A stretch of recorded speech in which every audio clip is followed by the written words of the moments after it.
Right, welcome to this second session in the Classics series. For those of you who don't know me, I'm Dennis Hayes. I'm the first talk Introduction to Thrasymachus, and it's my job to introduce Professor Angela Hobbs, who's has at least two first credit, a first class honours degree, and she's the first ever chair in the public understanding of philosophy at Sheffield.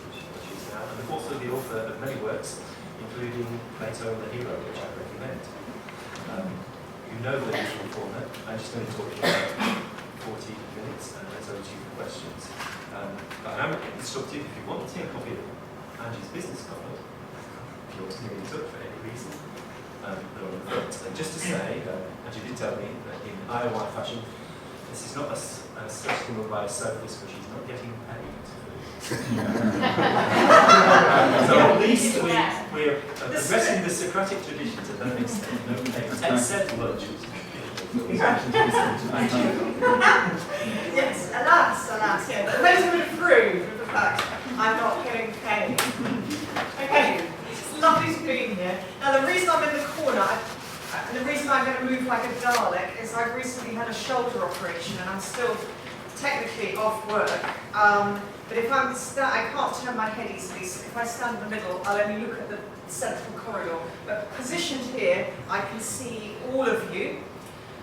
So today we're going to talk about Plato and what he does with the, what's known as the Nomos and Physis debate, the nature and cultural convention debate, which I think you've touched on at the end of your lecture on nature, on the pre-Socratics and Sophists. So I think you've just touched on Callicles, is that right? But not in huge depth. We're going to mention Callicles briefly. So Plato, you've already in your main room out there, I saw you had Raphael's wonderful School of Athens painting. Plato's the guy looking fetching in cerise in the middle of that, pointing at the heavens, pointing at the theory of the forms. Aristotle, of course, is by him, looking particularly beguiling in pale blue. I don't know if they really wafted around Athens in colour, but it makes for a good painting. So the background to this debate is, as you know, for those of you who went to the nature lecture will know that at the end of the 5th century BC, in the last third of the 5th century BC, a group of travelling paid philosophers and orators and teachers called Sophists really got stuck in to this debate about the relation between nomos, which means law or convention, and physis, which means nature, as difficult to get a grip on or translate in ancient Greek as it is in modern English. And they argued, and particularly a guy called Antiphon, operating about 410 BC, argued that we should always, that there was a huge dichotomy between nature and culture, or nature and law or convention, and that we should always, if we could get away with it, follow nature and not the law. In fact, he went further and said, if we could get away with it and nobody was watching, we should always disobey the law, because the law was not in our interests. It was not in our interest to follow the law. This isn't a lecture on Antiphon. We could easily have one. I mean, it's fascinating about whether he thought he was playing devil's advocate, whether he's just making a rhetorical point, whether he really believes it, what he wants people to do with it. Some of these ideas, as I said, you had picked up by the character of Callicles in a dialogue of Plato called the Gorgias, which I think some of you, as I said, have already had touched on. So Callicles argues again that there is this big dichotomy between nomos and physis, between nature and law or convention. And he argues there are actually two kinds of law. There's the law of convention, human-made law, in Callicles' chauvinistic eyes, man-made law, male-made law. He's not interested in women in any conceivable sense. And there's what he calls the law of nature. And he says that human-made laws tend to, and he thinks it of a democratic majority. He is entirely scathing about democracies. He sees them as the rule of the weak, pathetic majority who club together to protect themselves against the naturally strong, intelligent, courageous, manly, resourceful few like Callicles, to hold them down, and that they invent laws. They say that obeying the laws is morality, so he makes the move of saying what we call morality, conventional morality, is simply obeying these conventional laws, and it's a mug's game because you don't realise you are being duped. You're just following the wishes of this pathetic, weak, democratic majority who say that equality is good. Why do they say that? Because it's the most they can possibly hope for. They can't get it because they're so inferior, they couldn't possibly hope for anything more than equality. They say that restraint on your sexual desires is good because they're pathetic and impotent and they don't have proper sexual desires anyway, and they couldn't act on them even if they did. And so what we call conventional morality, Callicles says, is just a pathetic loser's game invented as a craven, hypocritical cover by the weak democratic majority to conceal their own impotence and to restrain what Callicles calls the naturally lion-like man. And this imagery of the lion, some of you, I'm sure, have read Nietzsche's Thus Spake Zarathustra. Nietzsche loves Callicles. He lectured on Callicles in the Gorgias. We have his lecture notes from the late 1860s when he was lecturing on the Sophists and Thrasymachus in Basel. Is it Basel? They've got that quite wrong. It began with B, I think it might be Basel. Quite right. And he's very approving of Callicles. And in fact, at the end of, there's a scholar called E.R. Dodds, did a wonderful edition of the Greek edition of Plato's Gorgias. And at the end of this Greek edition, I recommend you look at it even if you don't read Greek, because at the end he has an appendix in which he notes all the linguistic similarities between Plato's Callicles and the Gorgias and Nietzsche's conception of the Übermensch. And thus spake Zarathustra, can't speak this morning, thus spake Zarathustra and elsewhere. And he argues that Nietzsche gets his lion imagery, which of course is used in Zarathustra from Plato's Gorgias' Callicles. So that's the kind of leader. And those Socrates, the character of Socrates in Plato's Gorgias, defeats Callicles' hedonism and shows that actually Callicles is not the unbridled, unqualified hedonist that he claims he is, because he cannot endorse the pleasures of the coward. What Socrates never manages to do in the Gorgias is defeat Callicles' might is right theory. And it's very explicitly a might is right theory. He even quotes some lines of the Greek lyric poet Pindar on might is right. It was fine for Heracles to do whatever he wanted because he could. Quotes Pindar exactly on that supremacy of natural force quote. So that's where we are with Plato's Republic. Plato's writing the Republic probably throughout the 370s BC. He's setting it considerably earlier. Do we have a dramatic date setting? I don't think we know exactly the dramatic date at the end of the 4th century when the Republic is set. Maybe, anyway, I can't remember it offhand. Late 5th century BC. So he's got unfinished business on the Nomos and Physis debate. Plato wants to argue that being virtuous pays, that morality pays. He also wants to try to diffuse this dichotomy between Nomos and Physis, between nature and convention or law, and show that it's a false dichotomy. And in Book 1 of the Republic, Socrates meets up with various characters and they discuss the nature of what's called justice in the Greek, dikaiosune. It's more like morality or right, the right in general. It's broadened with justice.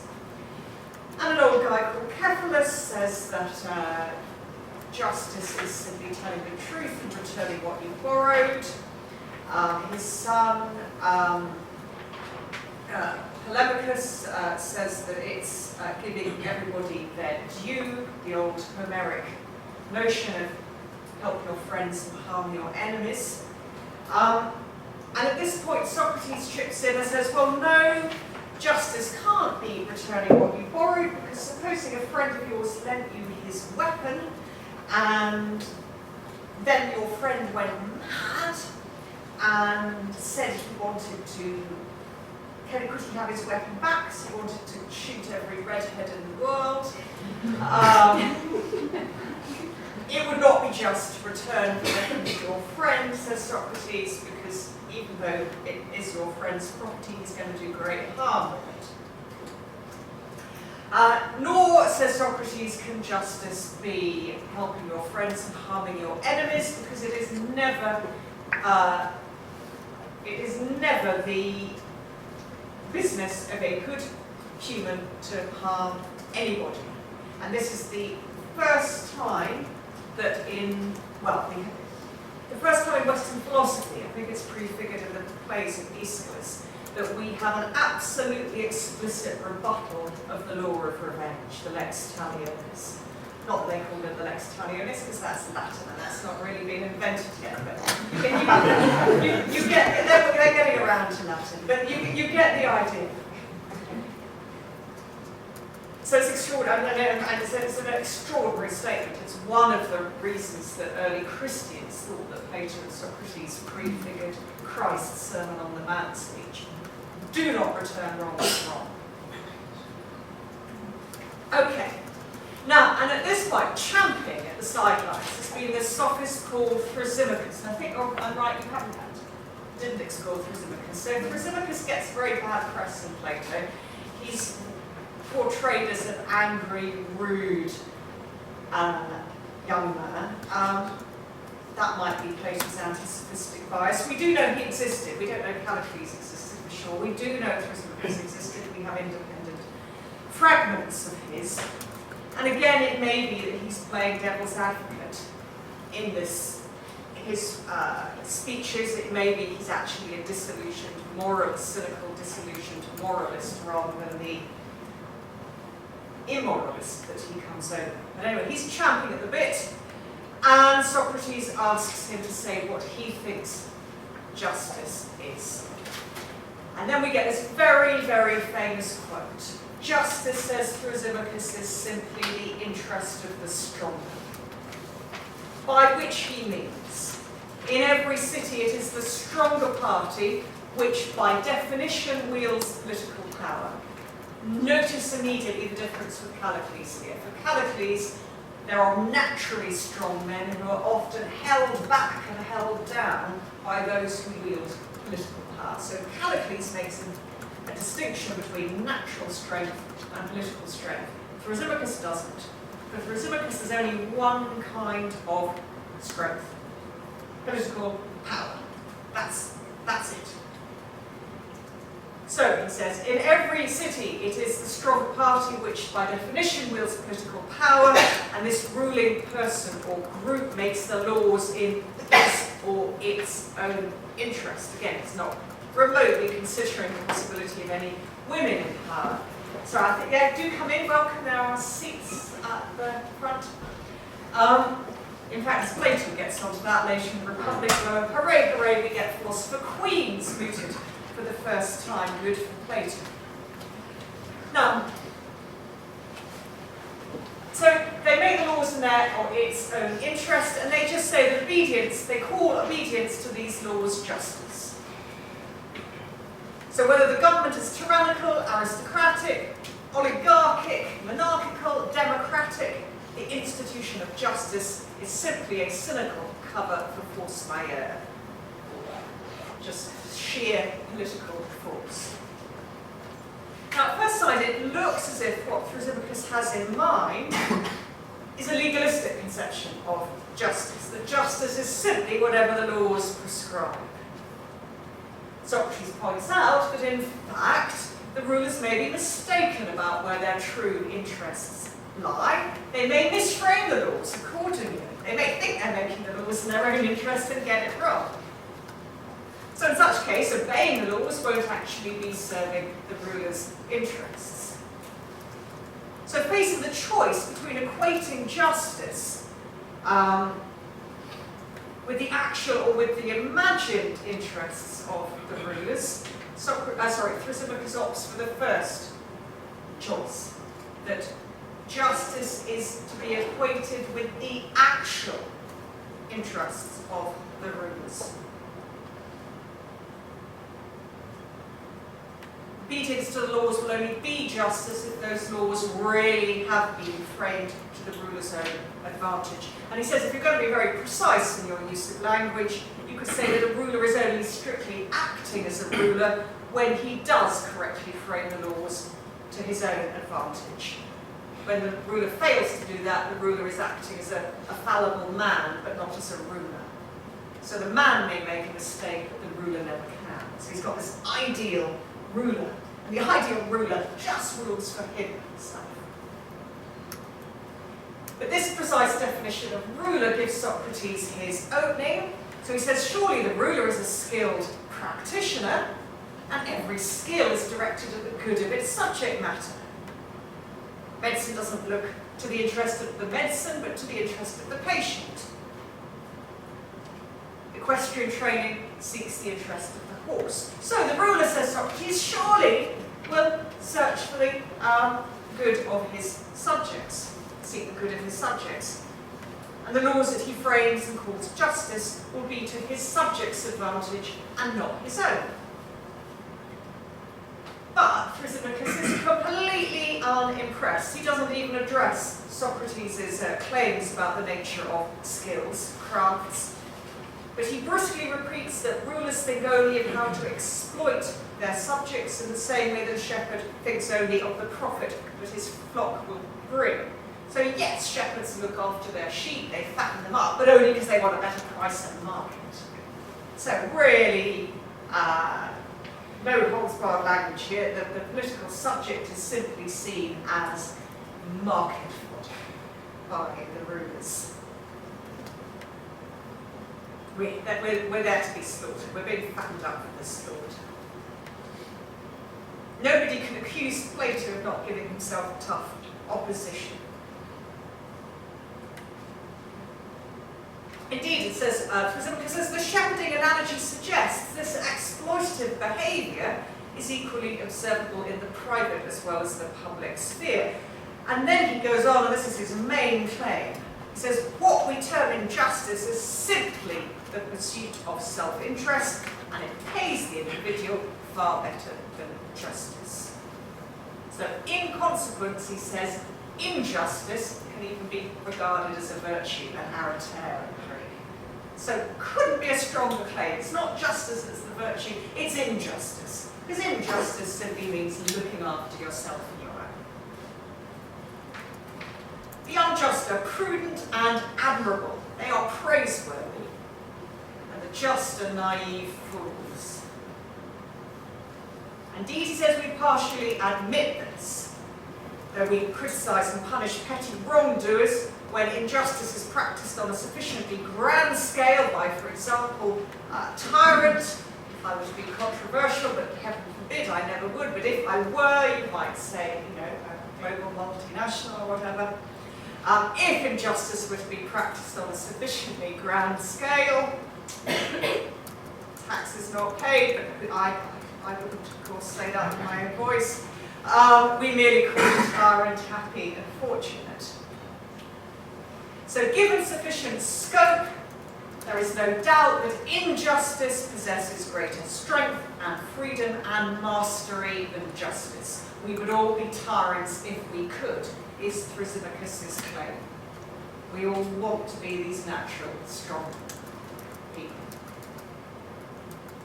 Now, where am I for time? So we started about 5 minutes late. About 3 minutes, please. Good, perfect. Now this second main speech of Thrasymachus initially appears to be at odds with his first opening statement. You remember the opening statement was justice is the interest of the strong. But if justice is simply the interest of the stronger party, then surely, you might think, the tyrant who supremely promotes his own self-interest is supremely just. Yet Thrasymachus very clearly states, 344a if you're interested, that the tyrant is supremely unjust and good for the tyrant. Now, so this looks like a tension, it looks like a contradiction. Some commentators have argued that, like Callicles, Thrasymachus is operating with two notions of justice and injustice, the conventional and the natural. But he never actually says this, and I think it's been overwhelmingly demonstrated by a scholar called Curfin, that it just makes no sense. It would have him swapping between natural and unnatural and conventional meanings of justice several times within one sentence, and not even Thrasymachus is that confused. So there is a simpler reading, again which Curfin has adopted and which I support. And according to this simpler reading, we have a conventional account of justice in use throughout. An account of justice according to Nomos, because as we've seen, Thrasymachus doesn't think justice can be anything other than Nomos. So, according to this account, injustice is always ruthlessly promoting your own desires at the expense of others and taking more than your equal share. Justice is giving others their due. Now, in theory, each can be practiced by both rulers and ruled. So in theory, both rulers and ruled can be both just and unjust. In practice, however, opportunities for injustice will usually only be available to rulers. If you're one of the ruled, you just have to get on and obey the laws and be, quote, just. You don't have much choice about it. So his initial opening statement that justice is the interest of the stronger, I'm suggesting to you, is not his concluding definition of justice. It's simply a description of how justice operates in the real world. So the definition of justice is giving others their due. But in the real world, it's only practiced by the ruled on the whole, and that means obeying the laws, and that means furthering the interests of the stronger, whether you realise that's what you're doing or not. So it's a bold interpretation, and I think it resolves many, though not all, of the apparent inconsistencies between Thrasymachus' two statements. But it doesn't eradicate all of them. Because firstly, there remains considerable disagreement between the two positions regarding the degree to which it is beneficial for the subject to practice injustice. Because in his second speech, Thrasymachus rather muddies his waters by saying blithely that the just man always comes off worse than the unjust man in both private and public affairs. Yet his first statement that, quote, justice is in the interest of the stronger, relies on the assumption that the private citizen will very rarely be in a position to practice injustice and get away with it. In other words, if you're powerless, if you're one of the ruled, it actually might not be in your overall best interest to practice injustice, because you'll probably end up in prison or dead or exiled.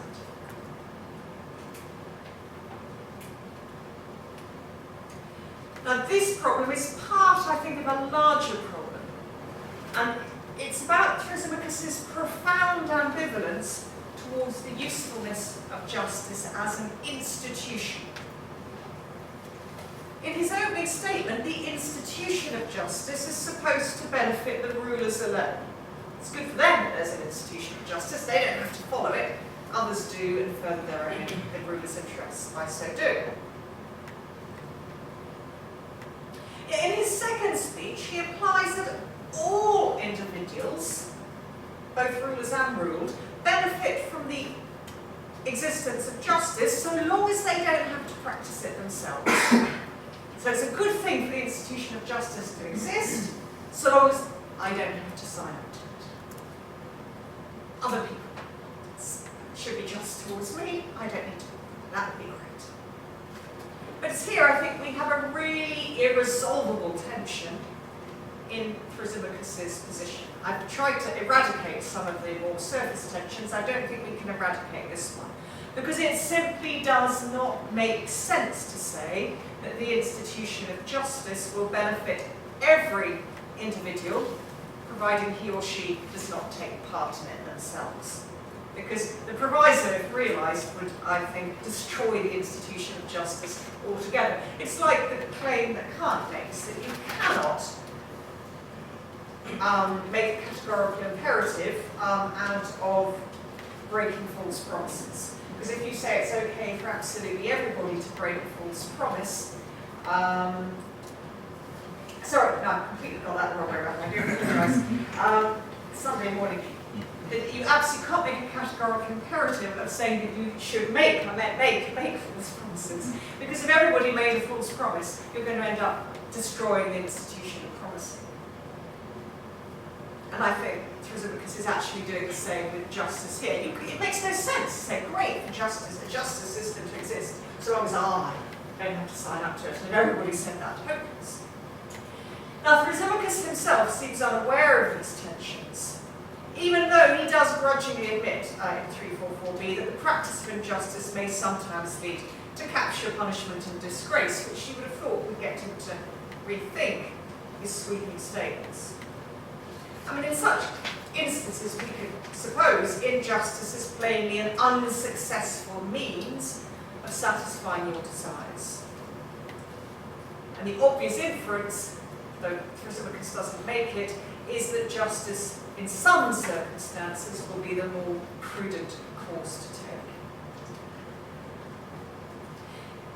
However, in other respects, I think that Thrasymachus does maintain, despite that inconsistency, I think in other respects he does maintain a coherent and consistent position, not on the nature of justice, but on the nature of virtue, arete. Because his implicit and fundamental ideal is the man, and it definitely is a male man, he's not interested in women again, who successfully promotes his own interests as ruthlessly as needs be, and who possesses above all the excellence of common sense, pragmatic common sense. The extent to which unjust methods can be efficiently employed to this end will largely, though not entirely, depend on one's political status. Rulers can normally practice injustice with impunity, but powerless subjects must consider whether or not they're likely to be protected. How similar is this position to that of Callicles? Now, in one obvious respect, they're totally at odds. Because, as we've seen, for Thrasymachus, quote, the stronger refers solely to whichever political party is in power, providing its members know where their true interests lie. Whereas for Callicles, as we saw, the stronger refers to the naturally more courageous, manly, his word, not mine, he uses the word manly about 18 times, so very keen on manliness. The naturally more courageous, manly and resourceful few who may or may not hold political sway. In a democracy they won't. Thus, for Thrasymachus, the stronger may comprise the democratic majority, while Callicles is adamant that supporters of democracy will always consist of the naturally craven and weak. So it's this fundamental difference which accounts for the fact that Callicles alone draws a contrast between conventional and natural justice. Because in Thrasymachus' view, justice can only be a matter of convention. It can't be anything else. But Callicles has the option of natural justice. It also explains why Callicles portrays conventional justice as a device of the weak to suppress the naturally strong few, while Thrasymachus portrays conventional justice as a device of the strong, the de facto political strong, to exploit and suppress the weak.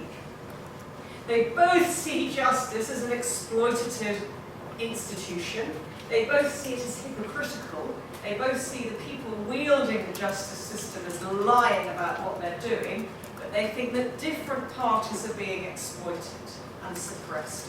Callicles thinks the naturally strong few are being suppressed by justice. Thrasymachus thinks the powerless weak are being suppressed. But for both of them, it's a device.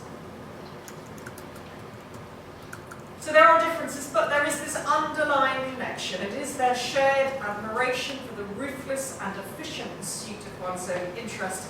And this, of course, is where Plato is going to come in his reply, which we're only going to touch on at the end of this talk, but I hope we'll talk about more in the discussion. They share an assumption that interest, what is your interest? And they share the assumption that it is to be conceived quite narrowly in terms of material wealth, negative power, i.e. negative freedom, that is nobody interfering with what you think you want to do, and power over others. As we'll see, from the Platonic perspective, they conceive of interest solely in terms of the two irrational parts of the psyche, the appetites which desire food, drink, sex, and the money needed to acquire. And it's always disturbing that Plato seems to assume you need money to acquire sex, but we'll let that pass. And what he calls the thumos, the spirited middle part of the psyche, which is concerned with honour, respect, self-respect, how others see you, your position in the world. That's the part that Freud picks up and develops aspects of and turns aspects of it into the superego. They don't conceive of your interest in terms of your rational desire for truth and reality at all. And of course, that's where Plato's going to come in. He's going to say they've both got the human being wrong. They don't understand what it is to be human, so they don't understand what human flourishing consists in. Okay, so furthermore, the fact that Thrasymachus identifies this ruthless self-promotion with arete in the Greek, excellence, and common sense, shows that though he may not possess a conception of natural justice, we've seen that he doesn't, he does possess no natural virtue, natural excellence, natural arete. So though he doesn't explicitly frame his position in the language of the Nomos and Physis debate, he does rely on there being a sharp antithesis between the two. And again, in sort of, if there were an imaginary follow-up lecture to this one, we would see Plato trying to say, actually, that distinction between Nomos and Physis dissolves, particularly through this middle part of the psyche called the thumos, because thumos desires honour and respect and success in society. How do you achieve that? Largely by fulfilling your society's conventional ideals about what is honourable and successful and admirable behaviour. So in fact, Plato's going to argue it is part of our nature to want to absorb the conventions of our culture, because that's the way we get honour. And if the conventions of your culture are corrupted and perverse and give honour to the wrong things, as Plato thought his Athens did, and so you certainly would think our society does, then you need to remodel society from scratch, as of course he does in the Republic, and create a different society with different ideals, different role models, different standards of status and honour, so people don't think they need to get honour through the acquisition and display of material goods, or the acquisition and display of power. So Plato's going to say, in these two respects, Thrasymachus and indeed Callicles have got it wrong. They're wrong to think that our human interest, self-interest, is to be conceived solely in terms of material goods and power over others, and what we call negative liberty, i.e. nobody interfering with our whims. And they're wrong to think there is this big antithesis between Nomos and Physis, between nature and culture. It's part of our nature to absorb our culture. That's how we get honour. and that, if you grow up in a corrupt culture and you're getting on over the wrong things, you have to reform individual human lives by reforming the whole of society, which of course is what he goes on to do in... How many more minutes have I got? 5 minutes, okay. Right, so this antithesis between Nomos and Physis, so Plato's still giving the opposition a voice here, and he gives a very powerful speech that, in fact, his half-brother, maybe even his full brother Glaucon, nobody is quite sure, who plays a devil's advocate role in the Republic. And Glaucon alleges he's restating Thrasymachus' position. Glaucon claims that conventional justice is merely a compromise. In nature, says Glaucon, the ideal is wronging others without being wronged in return, while the worst thing is to be wronged without means of redress. I think I'm having a lecture on Hobbes in this handout, so this should be ringing bells. So Hobbes is referencing Glaucon's speech. I mean, Hobbes' social contract is different from Glaucon's, but Hobbes is definitely acutely aware of Glaucon's speech. However, the worst thing is to be wronged without means of redress. Now, as the disadvantages, says Glaucon, of suffering wrong without means of redress exceed the advantages of doing wrong without punishment, people make a compact to avoid both. And, you know, I won't harm you if you don't harm me. And they agree to institute a system of justice for self-protection. Yet, says Glaucon, such a compromise only serves a purpose if we think that wronging others will, in fact, bring retribution. If the normally, quote, just man believes that he can do wrong and escape detection, then he too will act according to greed, the motive, says Glaucon, which all men naturally follow if they are not forcibly restrained by law and convention and made to respect each other's claims. So again, this is the toughest possible. He's taking elements of Thrasymachus' position and pushing them to an extremity. The challenge that Glaucon lays down to Socrates in the Republic is, show me that it pays me to be just, even if the whole world thinks I'm unjust, even if I'm being tortured on the rack because people wrongly think I'm unjust, show me that the man being tortured on the rack, if he is a just man, is happier than the unjust man who's living the life of luxury. It could not be a tougher challenge. Aristotle's going to go on and say it's a ridiculous challenge, but Plato doesn't. And Plato's going to argue for the innocent man being tortured on the rack, living a more flourishing life. It's not the same word as happy. Living a more flourishing life. Because their soul is still pure. They're going to be fine in the afterlife, but their soul is pure.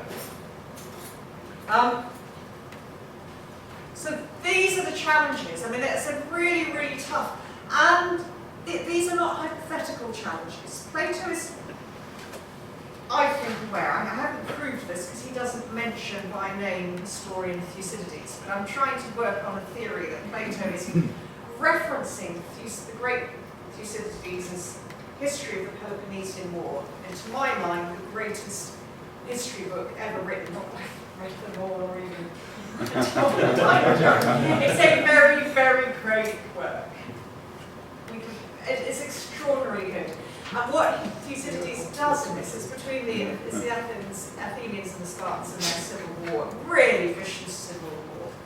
And it involved the whole of the western and middle of the Mediterranean, because they fought out the war by proxy in Sicily and Corcyra, Corfu and elsewhere. Does this ring any bells? Great superpowers fighting out wars in other territories. And what Thucydides says he does is to give the generals and others speeches. He says that these are not necessarily the speeches they actually gave, he says, but this is what they were thinking. And in Book 3 and Book 5, his history of the Peloponnesian War, there are two debates I urge you to read. One is called the Mytilene debate, and the other is called the Melian dialogue. Very famous, because they give absolutely chilling, pragmatic, political voice to the might is right theory. And There's one very chilling episode when Athens decides to put all the male inhabitants of the island of Melos to death for not being sufficiently obedient to Athens. And the Melians are trying, and the Athenians go out. There's a dialogue going on between the Athenian negotiators. They call themselves negotiators. Nonsense, they weren't negotiating. There was an army in their ships just offshore. And the Melian leaders. And the Melians try to get the Athenians to have a sense of justice and fairness. And there's this absolutely sort of chilling speech in which the Athenians basically say, justice is only for those of equal power. If you have more power, then justice does not apply to you. And they just say, the strong do what they will, and the weak accept what they must. Absolutely terrifying. That basically, justice systems do not apply to international politics. And I think Plato had seen this in action. He's seen the the appalling civil rights abuses that the Athenians committed, terrible war crimes, atrocities, and he's saying that these theories matter. These might is right theories that we get in Callicles and Thrasymachus, to a lesser extent, in some extent, a different way in Glaucon, they matter because politicians are putting them into practice. They're basically ignoring international codes and saying they don't count, we are more powerful. Where does the 400-pound gorilla sleep where it wants, and it really matters because, and I'll end with one, and that's why Plato is so keen to show that these thinkers have got it wrong. They've got the antithesis between nature and culture wrong. There is no such antithesis, and that's because they've misunderstood the nature of human flourishing. They've misunderstood how the human psyche operates, and that's the line that Plato takes throughout the rest of the Republic. He's going to say, right, we need psychology to answer this, and we need metaphysics and epistemology to found the psychology. The whole of the rest of the Republic is to try and take on this might is right theory. And to end with why it still matters, just a little anecdote about why this still matters so much. These theories, these sophistic theories put in house, Callicles and Thrasymachus and others, were lectured on with great enthusiasm, I think by Strauss in America in the late 60s and 70s. Is that not right? Now, he lectured to quite a... I don't wish to be too political partisan here, and I voted for most parties in my time. But this bit is true. He lectured, and a number of the people he lectured to on this sort of irrelevance of justice at the international stage and how might is right, they did end up in various, as it so happens, Republican governments in the States. Given what's going on at the moment, they could just as well have ended up in Democratic ones, but they did, and very, very frightening. So there was a 20-30 year period when there was intellectual grounding in some areas, obviously not all of the American Republic Party, and maybe some of the Democratic Party too, that really justice does not operate on international scales where there are huge differences in power. That's what Plato was trying to counter all those years ago. He saw it happening then. We might think it's still happening now. Clearly, I'm not just referencing America here. It's happening with all countries all over the world. These theories matter because politicians are still putting them into practice. Thank you very, very much.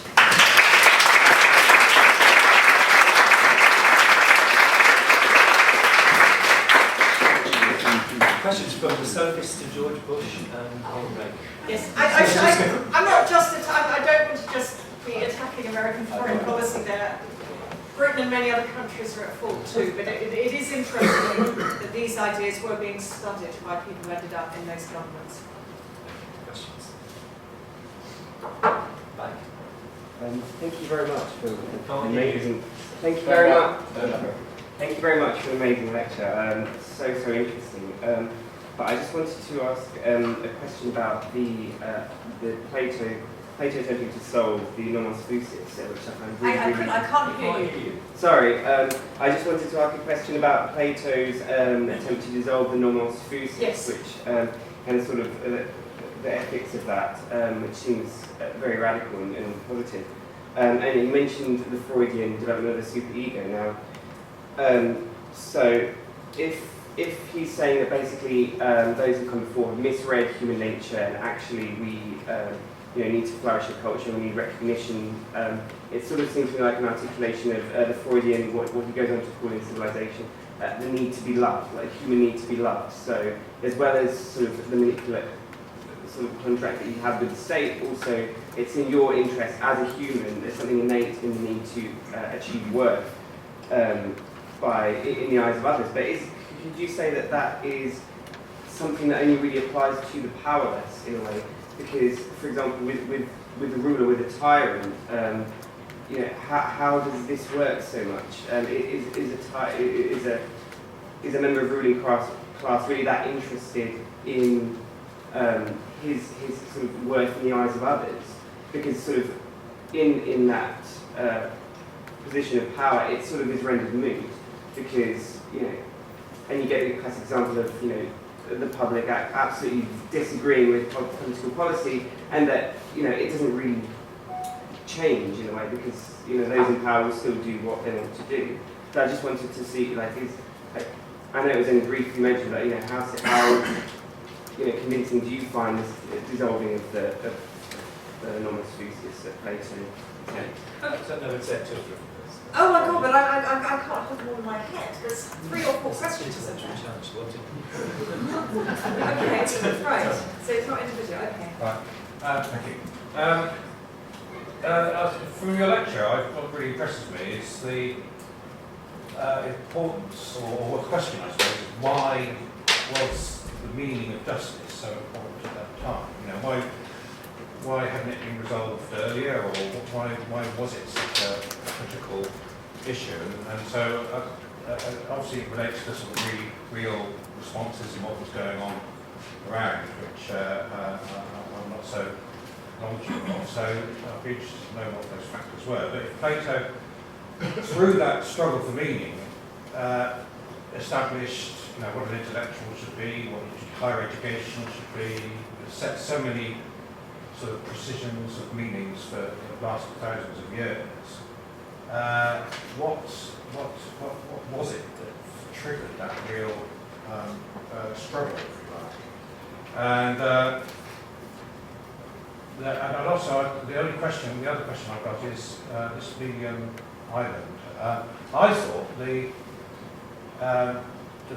pleas of the minions was that leaders was were defeated, and please sort of showed almost like a plea for mercy. And I thought the Athenians were quite impressed by the negotiators because they only killed the men. They didn't kill the women and children, just enslaved the women and children, which actually was quite a positive result. in the context of those wars.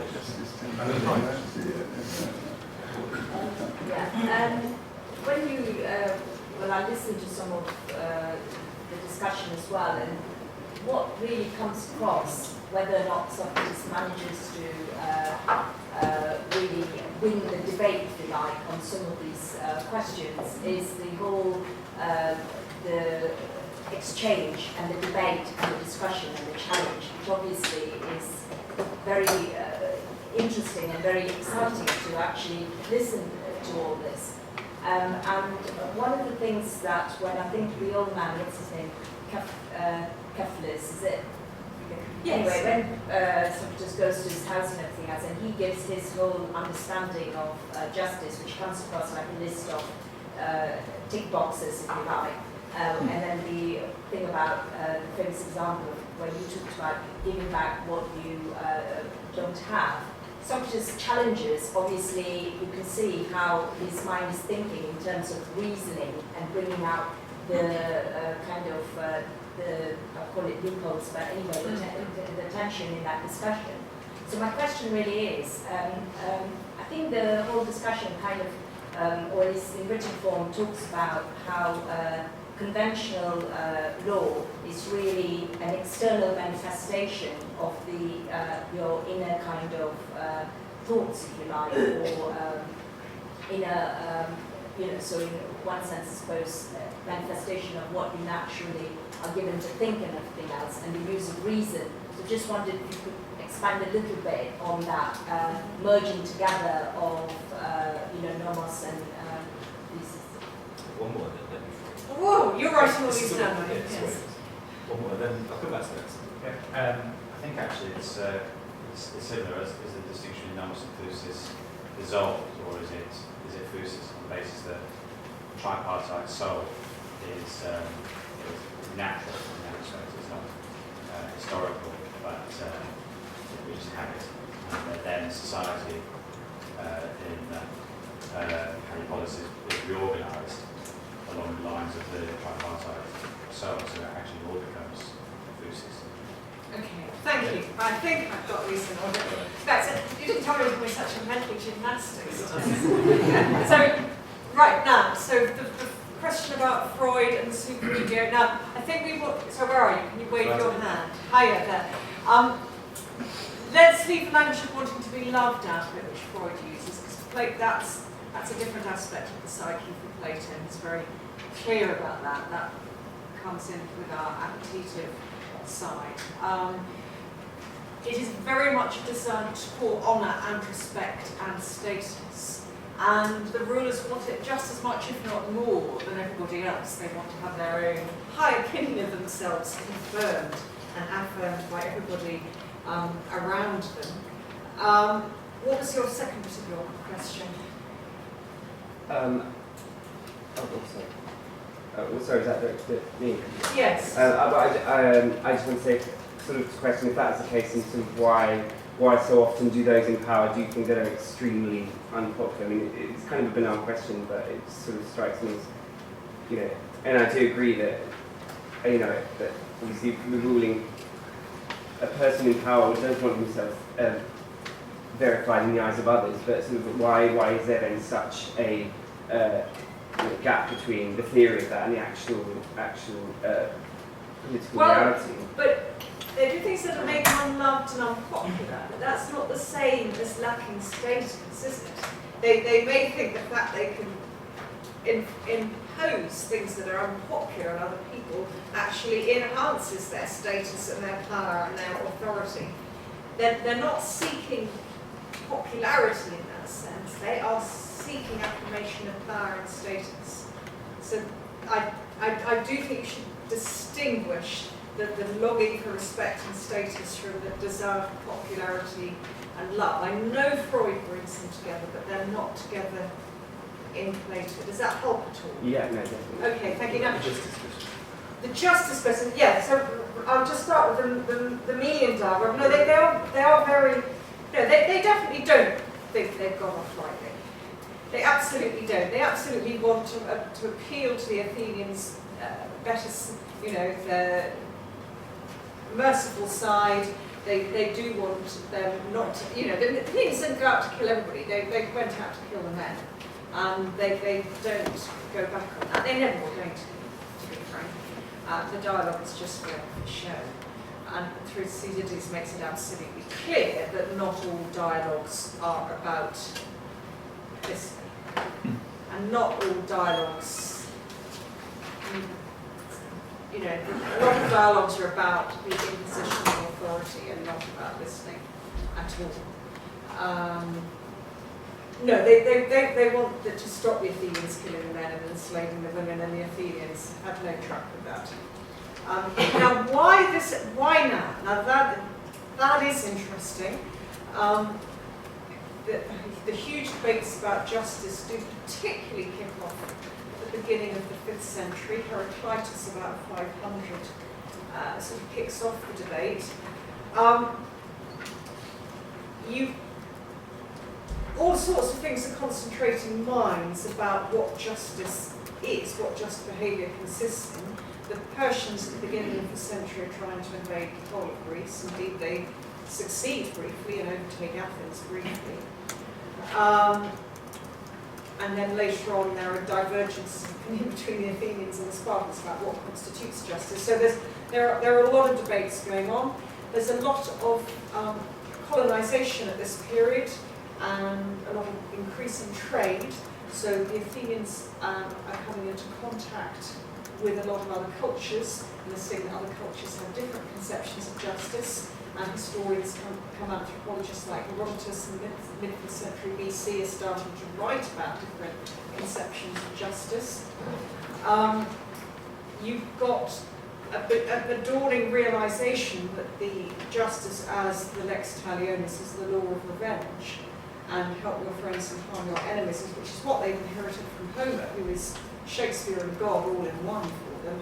You've got people starting to question that. That's what I particularly mentioned Aeschylus' Oresteia, where the Furies of the first two plays of the trilogy get transformed into the kindly ones, the Eumenides in the last play, and the final chorus is about ending the bloodshed, that one side just has to stop. You cannot forever and ever going on saying you started it, so I'm going to get my own back. Somebody has to say, we're going to stop discussing who started it, we're going to stop taking revenge, and actually it's the position of strength. The real man is the person who says, even if you did start it, I'm not going to take revenge. We are going to stop this cycle here.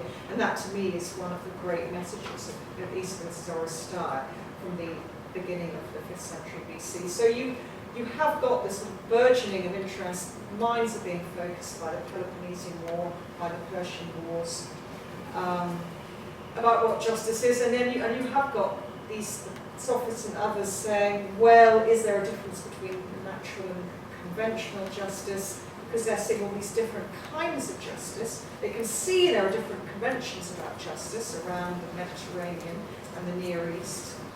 And so then the question is, underlying all these different conventions, is there such a thing as natural justice, God-given natural justice? And so you've got all this. So wars, colonization, trade, expanding of ideas, a realization that home might not be the answer to everything. Does that help? Okay. Sorry. Yes. Very interesting question here about the relation between nomos and reason. Like, you're absolutely hit the nail on the head. Did you? I don't know if you read to the end of the Gorgias at all. Because if you didn't, you've anticipated Plato's argument. I read it. Okay, well, you've anticipated Plato. So what he does after Callicles is, Callicles is sort of basically worsted in the dialogue by about 500 in the Gorgias. And then after that, Socrates says, well, actually, ideally, conventional nomoi, conventional laws should be, they aren't always, but they should be the outward expression of inner internal psychic harmony with reason and control. So what he does is, he doesn't have the tripartite psyche in the Gorgias that we get. The Republic is a bipartite psyche of reason and desires. And he says if you have reason and control and you have that inner psychic harmony, then it will make in turn, naturally, reason in your psyche will make in turn more natural laws, and in an ideal world, external laws of society would express those inner psychical laws governed by reason. And indeed he goes further, he says your inner psychic harmony is actually only based, it's a microcosm of something bigger, the macrocosmic harmony, sort of with reason and control of the universe. So this is all about 505, 508. It's so sad I know these Plato chapters, I ought to get a life. But I do know it's sadly the Plato chapters, and it is about 505, 507, 508. And I think it'll be really, really interesting, because that argument will be also anticipated. Now, of course, so ideally you want external laws mirroring the inner harmony of the individual psyche, which in its turn is a microcosm of the harmony of the cosmos, the rationally ruled and ordained cosmos. In practice, of course, often states get it wrong and human-made laws get it wrong. But that's why he says that really, if you're going to reform individual life, you need to reform the life of the state as well, which is what he tries to do in the Republic, and why he has the analogy between state and soul in the Republic. You've got to reform individual and society at the same time. You can't do one first. It's got to go together. But where you're heading is where Plato wants you to go. Thank you. There was.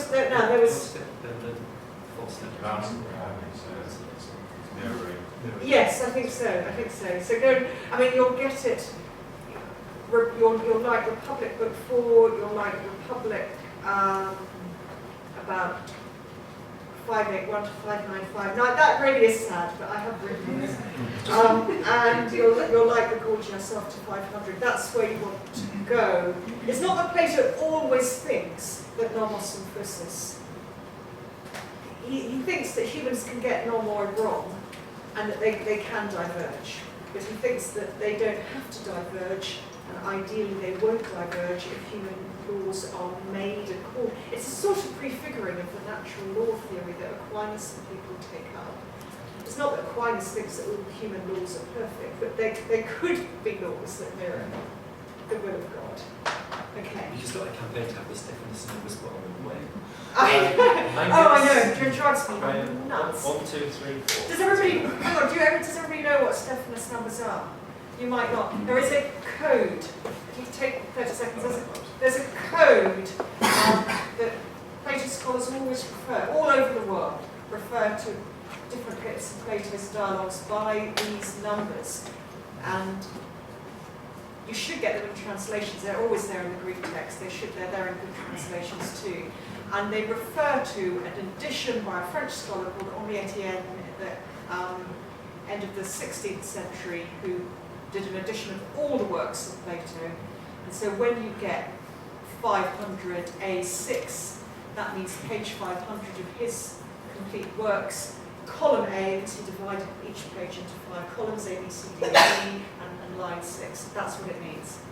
And he's Henri Etienne, but he's known by the Latin name of Stephanus. Sorry. I've got 5 now. Angus first. It's just a question about for how long Plato's able to, keep his position on this debate, because it looks like he sets up a really hard problem. Convinced me that it's better to be tortured on the rack throughout my life than live the life of luxury. It looks like he's given himself the hardest problem. But the way that you explained the position of Callicles and Thrasymachus, correctly I think, confines them to justifying do what you want like the blonde beast. You just have that natural concept of arete, because as soon as they go to talk about justice and injustice, they get into all kinds of trouble, they get into contradictory positions, and reason sort of doesn't let them go there, definitionally, at least in the way Plato seems to set it up. And the only way I think that they can be consistent is by saying, I'll be like a lion, and I'll do lion-like behaviour, and that's an argument. It's an argument. And against it, Plato is setting up a reasoned answer. But he's using reason in the sense of human reason. He's finding it in human nature. He just thinks that they've misunderstood human nature. Made it into a lion. Yeah. They've just used the bottom bit of the soul and maybe a bit of thumos as well. The lion is the thumos in the Republic, yes. Whereas Plato's saying, you've got human nature wrong. What human nature is really like is that it will work out a form of natural laws of justice, and the ideal city will reflect those. So in a way, is he countering one account of nature with a different account of nature? And so his answer is a system of natural laws, but he's still left with a problem, because when you look outside, it's not happening, is it? People are not living in that way. The real world is not conforming to what his pretty copper-bottomed logic tells him should not be the case. And so he's got a problem, hasn't he? He works out it's in your real interests to live in a certain way, rationally, true, I can argue it, but people don't live that way. Did he become aware of that contradiction? Is why he wrote the laws much later on, which is a conventional, that's a conventional response more. It's saying, people won't actually do this, so we'll have to write a series of laws and institute conventional justice. Yeah, forgive me because I don't have Greek, but so I get sort of hung up immediately when people start talking about Republic, and thank you very much because I thought it was great. But They say, let's talk about justice, but actually this word is bigger than what you might think of as justice. It's sort of kind of morality. And then, as everybody does, and as you've done today, then talks about justice throughout. And I mean, is this word that we're calling justice here, is it true action or is it good action? I found what Angus just said kind of was interesting on that. Is it about truth or is it about what's good? Because is the just man being true to something, or is he just doing what he thinks is good? Or is there a difference there? Is that another false dichotomy? Would Plato have a go at that? Anyway, that's my question. I think my question follows on probably from Angus's and partly in response to that. We've talked a lot about natural justice so far, but Plato has, which you alluded to I think in your introduction, this idea of the forms. So justice is not only good in some natural sense about our personality, but it's good because the human mind has this capacity of reason which can reach a kind of perfection. And justice, the good, is the standard of this perfection, which actually incorporates both, I think, I might be saying, an element of truth and of goodness. So if you recognise what the true good is, you are inevitably motivated to pursue it, according to Plato. And I'm interested in this idea of the transcendent here, justice as being something not natural, but something that the mind grasps through the intellect and the hard work that goes into working out those things. So if we destroy, for instance, all the beautiful things in the world, the idea of beauty still remains. And I think that in justice is similar, isn't it? That idea of non-natural justice, I'm That's Perhaps it's a bit crude, but I was not convinced by Plato's argument about being tortured.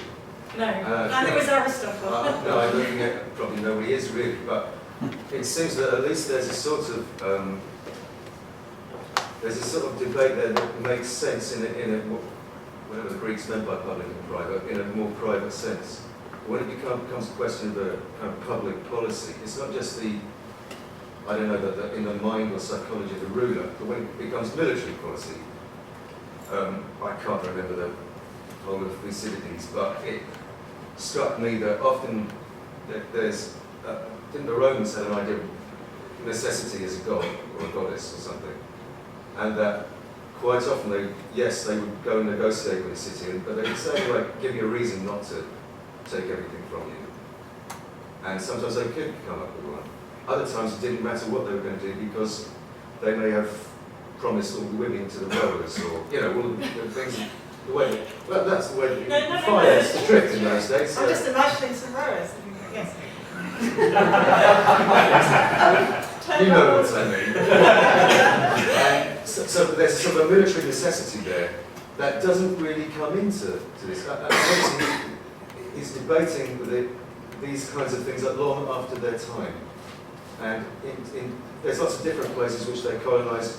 In a colonial war, often the sense of right or justice or of what somebody would be entitled to would be based upon previous conquest.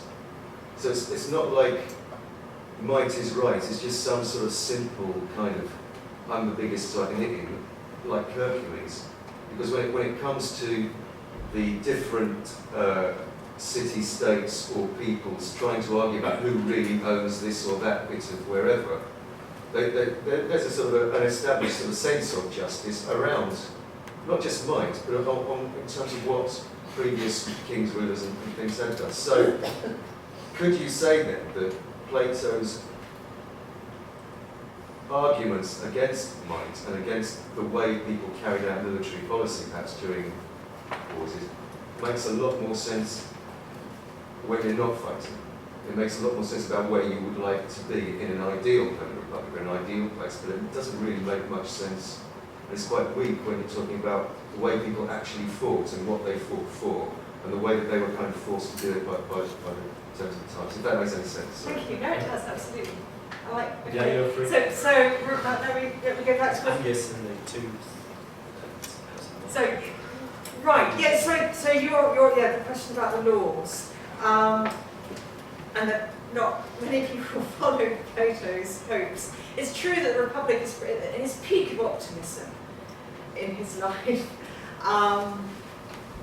And even in the Republic, the interlocutors say, well, is this going to work in practice? Is anybody going to do this? And at one point, Socrates says, what we're doing is setting up a blueprint in heaven. And the idea is, the point of this utopia is not that we can just realise every detail, but we need to have the ideal vision to try and work as close to it as possible. And in other dialogues of Plato, like Theaetetus, the ideal is always to be that humans should be as much like imitate God as far as humans can. You have this divine ideal, not because as an imperfect human you can completely instantiate it, but you know what to work towards. Now clearly a lot of people didn't even try to work towards it, and I agree with you. I think the laws is Plato kind of near the end of his life saying, well, damn it, I better give people a second best option. He calls the laws. He actually explicitly says this is the second best option. Even in the laws he says it would be better to be able to have work political theory and found a state without laws. Because by the time you need laws for adults, you've failed.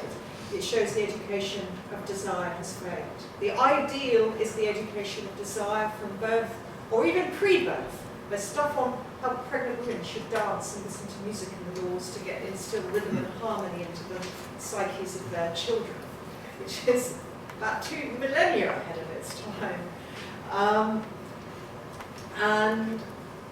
And it is very fascinating. The most famous political work of all time, or at least as famous as Das Kapital, would be Plato's Republic. And there's barely a law in it, which is really, he is not interested in law. In the Republic it is the ideal, and the ideal is always the education of desire, so people will behave in the right way without needing it. Also a second best option.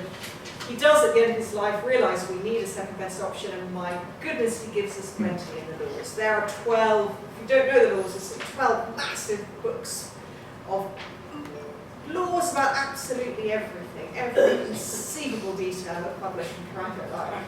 It's sort of Plato's revenge, if you like. So I do agree with you. I think he gets a bit more pragmatic as he gets older. And the Politicus, his third big political, well, the Gorgias is political too, that's a sort of halfway house. That gives us a semi-ideal position. So I agree with you on that. Now the second, who was the second question? It was over here. It was the good The good and the true. Yeah. The good and the true, yes. Now, well, the good is always true for Plato. But interestingly, the good is something, he says, again, this is about 508, 505 to 8, one of the most baffling lines in the whole of Plato. He says the form of the good, which is this ideal, insensible, eternal, unchanging form of goodness, probably some kind of mathematical proportion, we don't know for sure. And he says it's somehow, it says it's even above and beyond truth and reality.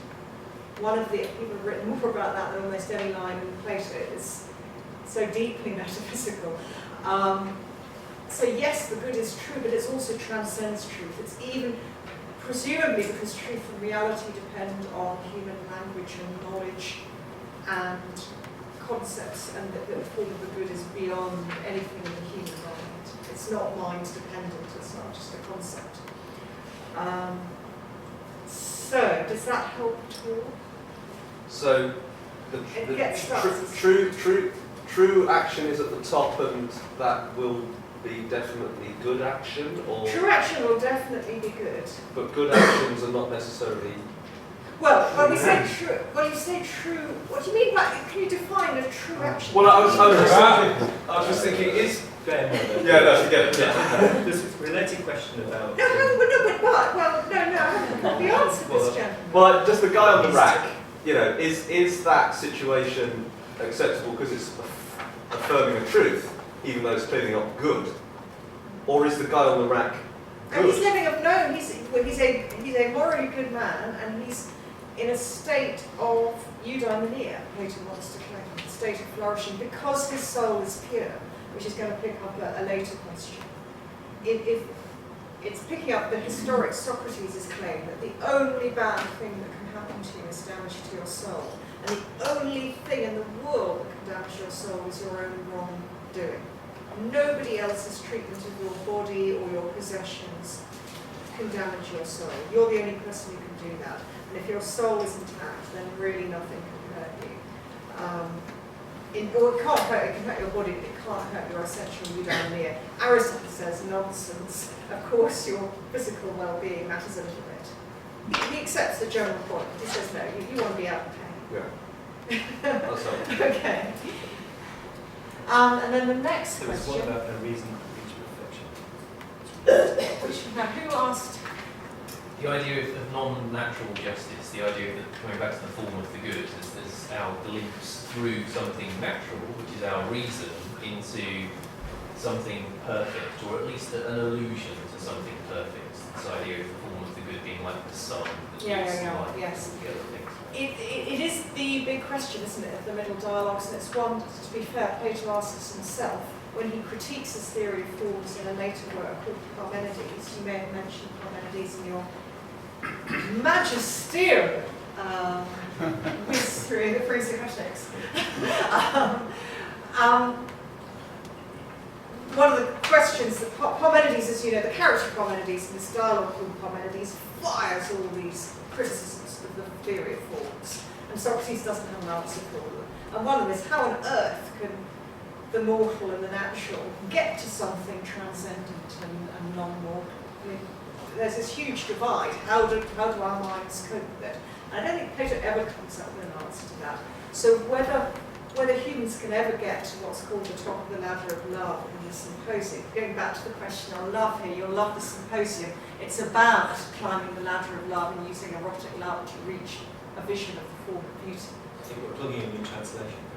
It's not. I haven't finished yet, so I can't plug it yet. We're So, running out of time, so. oh, well, yeah, but anyway, so it's a very good question. Plato's aware of it. I don't think he ever fully comes up with an answer. The idea is that at 50, the person who's trained for 30 years has a vision of the form of the good. It didn't happen to me at 50. I was looking forward to it. So maybe that means I never reached philosopher queen state. Either Plato lied, or he was wrong, or I never reached philosopher queen status. Maybe philosopher countess. Right, that's the guess. And then there was a super No, leave question that here. question. No, I don't want to. It's such a good question. Well, I was just, you can answer it. What I was going to suggest is, in case there's a couple of some people burning to ask a question. It was such a good Well, you can come back to it. Just let me take a couple more. Yeah. Dennis, you want to say? Are you the only one, by the way, in which case, just you, right? You ask your question and then. Yeah. Well, the thing that I took from it, my limited understanding of the Greeks,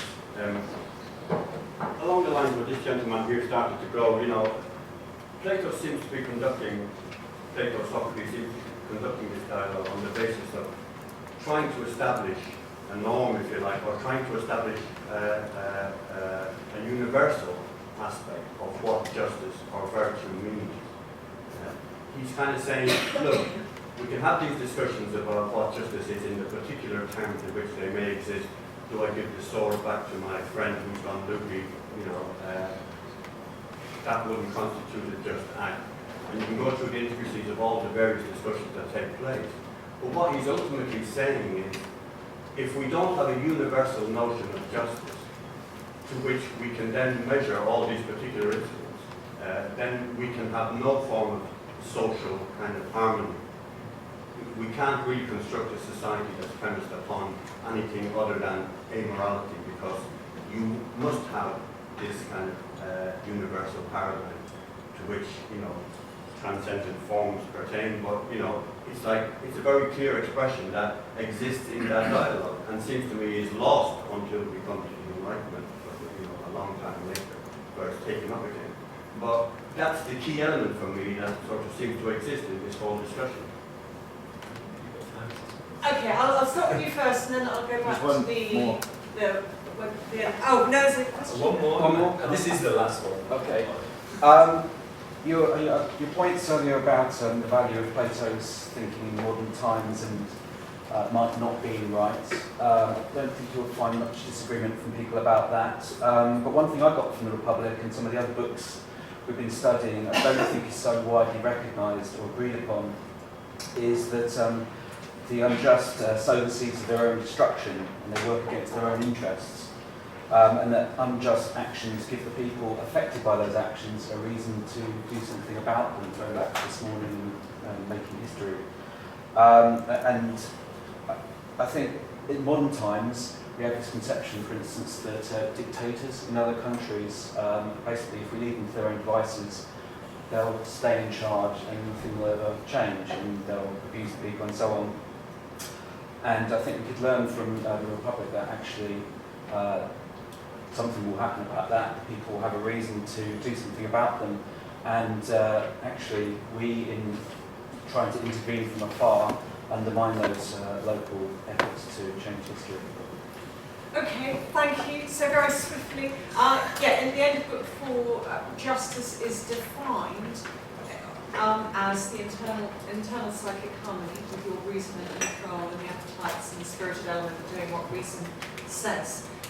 That sounds a bit vacuous in book 4. You think, what does it mean for reason to rule the soul? You get that in the metaphysics and the epistemology of the later books. And you need to have an understanding of the form of the good. You might think that's vacuous too if you've not seen the form of the good.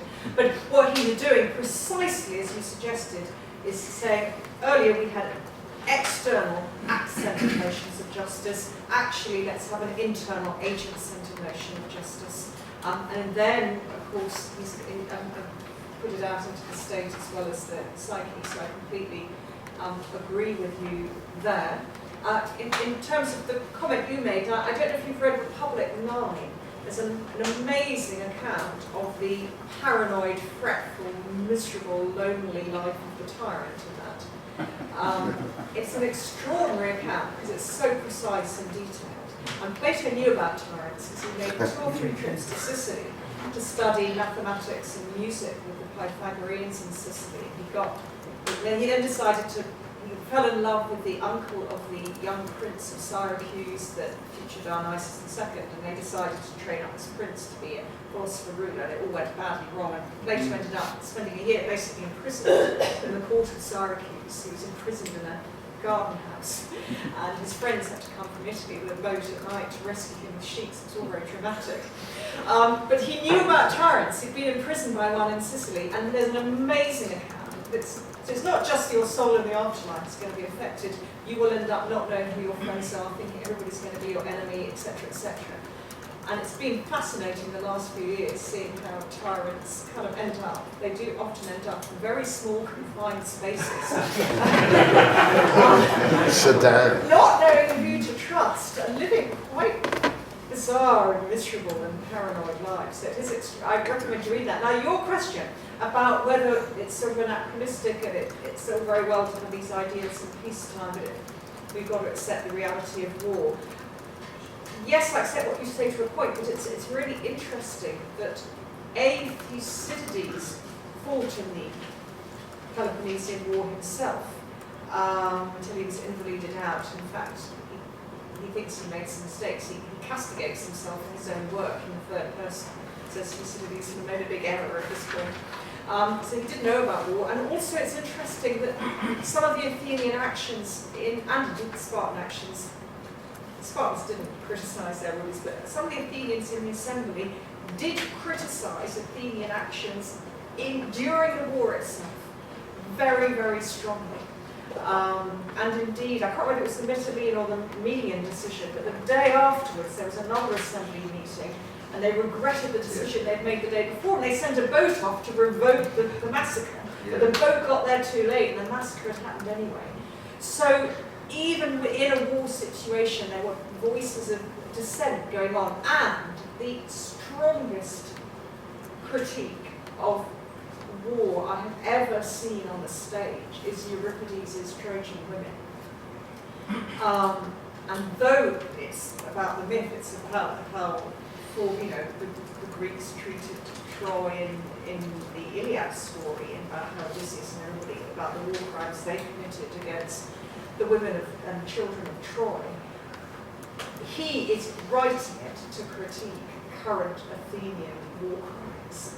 It is completely extraordinary that this play is put on in the middle of the Peloponnesian War. He didn't win first prize, but he wasn't arrested, he wasn't put to death.